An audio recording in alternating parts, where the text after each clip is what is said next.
Bonjour à toutes, bonjour à tous. Les agriculteurs en colère ont passé la nuit sur la rocade à Dijon. Après une nouvelle mobilisation sur le rond-point de la Toison d'Or hier, une cinquantaine d'entre eux ont pris le chemin de la rocade.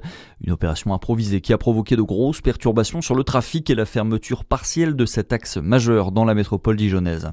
Au niveau national, les syndicats agricoles ont été reçus hier par Emmanuel Macron. Ils ont évoqué la gestion de l'épidémie de dermatose nodulaire, mais aussi le futur accord avec le Mercosur, un accord vivement dénoncé par la profession.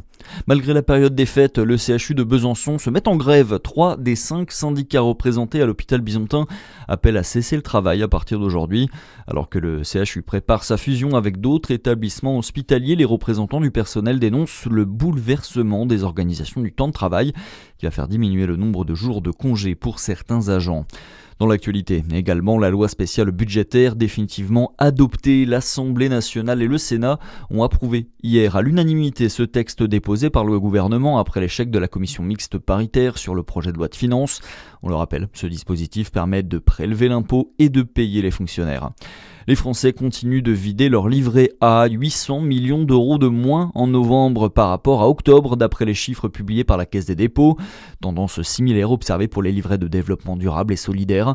Le grand gagnant de 2025, c'est l'assurance vie avec un encours de 2100 milliards d'euros fin octobre 2025 en hausse de 6,5% sur un an.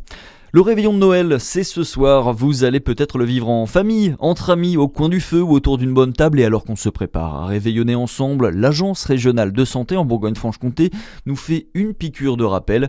Objectif, continuer à se protéger des virus de l'hiver. Baptiste Berthelin. Grippe, bronchiolite, Covid, gastro-entérite, autant de maladies qui sont monnaie courante à cette période de l'année et qui adorent se propager lors des grandes réunions de famille.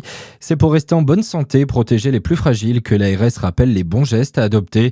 Aérer les espaces de vie tous les jours, pensez à se laver les mains fréquemment, porter un masque si vous avez des symptômes ou au contact d'une personne malade. Contre la grippe et le Covid, il y a aussi la vaccination. Elle est fortement conseillée pour les personnes âgées et les femmes enceintes, notamment.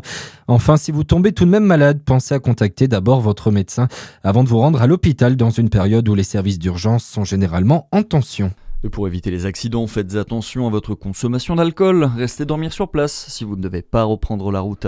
Alors on passe au sport avec la liste des biathlètes qui seront avec l'équipe de France pour les prochains Jeux d'hiver. Sans surprise, parmi les 9 retenus, on retrouve Lou Jean Monod, la doubiste de 27 ans qui vit actuellement une saison exceptionnelle. Elle occupe actuellement la première place au classement général de la Coupe du Monde. Chez les hommes, Quentin Fillon-Maillet a aussi été sélectionné. Moins chanceux cette saison, le Jurassien va tout de même pouvoir essayer de reproduire son exploit des Jeux de Pékin où il avait raflé 5 médailles, un record. C'est tout pour l'info, à suivre votre météo sur Fréquence Plus.